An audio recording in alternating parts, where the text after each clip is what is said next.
வணக்கம். இன்னைக்கு நான் சொல்ல போகிற கதை பேர் சிங்கமும் ஆடும் சிங்கமும். இந்த கதையை கீரா தாத்தா எழுதுனது. இது ஃபஸ்ட்டு சொல்லுறேன். ஒரு ஊரில் ஒரு ஆடு மேய்க்கிறவர் ஆடை மேய்ச்சிட்டு போயிட்டு இருந்தார். அவர் போயிட்டு இருக்கும் போது எல்லா ஆடும் அவர் கூட போகும்போது ஒரே ஒரு ஆடு மட்டும் காட்டு பக்கமாக திரும்பிச்சு. அதுக்கப்புறமா அது ராத்திரி ஆனதுனால அந்த ஆடு இன்னைக்கு இங்கேயே தங்கிடலாம், நாளைக்கு காலையில் போயிடலாம் அப்படின்னு நினச்சிக்கிட்டு அது போய் அந்த ஒரு குகை இருந்துச்சு. அந்த குகைக்கு உள்ளே போய் தூங்கிடுச்சு.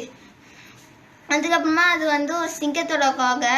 அதுக்கப்புறமா சிங்கம் அது குகைக்குள்ளே வரும்போது அந்த கால் தடத்தெல்லாம் பார்த்துட்டு இது நம்மளோட பெரிய மிருகமாக இருந்துச்சுன்னா அப்படின்னு நினச்சிச்சு. அதுக்கப்புறமா அது உள்ளே போகும்போது அந்த ஆடு தூங்கிட்டு இருந்துச்சு.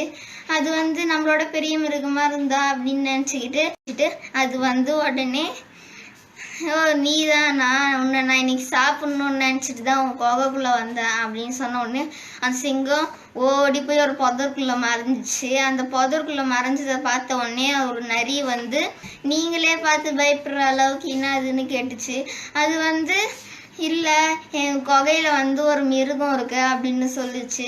அது என்ன மிருகம், வாங்க போய் பார்க்கலாம் அப்படின்னு சொன்ன உடனே அது என்னை சாப்பிட தான் வந்திருக்கு, நான் வரமாட்டேன் அப்படின்னு சொன்ன உடனே சரி நம்ம 2 பேர் வாழையும் முடிச்சிக்கலாம், நீங்கள் ஓடினாலும் நானும் வந்துடுவேன், நான் ஓடினாலும் நீங்கள் வந்துடுவீங்கன்னு சொல்லிட்டு அதுங்க ரெண்டும் போகும்போது அது நிறைய ஏற்கனவே ஆடு மந்தையில் போய் நிறைய ஆடை திருடி சாப்பிட்டுருக்கு. அது அந்த கால் தடத்தை பார்த்த உடனே இது ஆடுதான், இதை பார்த்தா பயந்து வந்திருக்காரு அப்படின்னு நினச்சிட்டு சரி வாங்கன்னு சொல்லிட்டு நரி திரும்பி உள்ளே பார்த்துச்சு.